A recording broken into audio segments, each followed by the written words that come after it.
Mayong udto mga mama. Luto day ko karon og munggo, sudaan pa ni udto. So akong gisubak sa akong munggo kay lempo. So na siya gisa-gisa sa nato na no. Tapos ibutangan na day nato og toyo.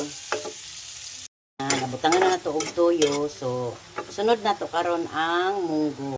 Oning munggo nako, ako na ning gipahumok no. Akong gipislat-pislat kay aron murag mulaut siya ba. Yan, butang na nato ang munggo. Yan na. So, atong pa, kuan pa ni, sagdahan sa nato nig mga pila ka minuto. Kay, humok na ang munggo, pero ang karne, gusto na po mas humok po ang karne.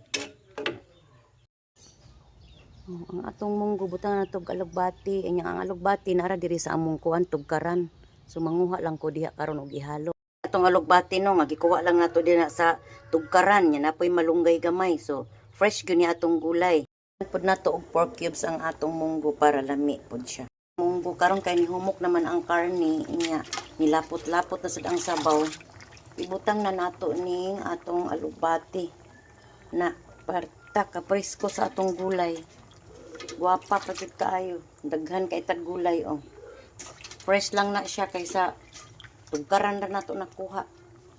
So, lami jud kay ni atong gulay karon.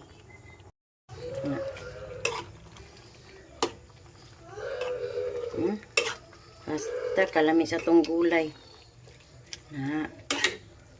Dana ang ating munggo. Yan.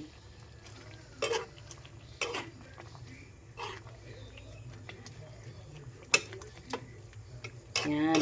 Ato sa ni pabukalon gamay no, mga 2 minutes din. Tapos na. Takpan sa nato ni. Oh, ito na yung munggo natin. Ayan, dana ang ating munggo. So yummy. Kainan na. Thank you for watching. Bye.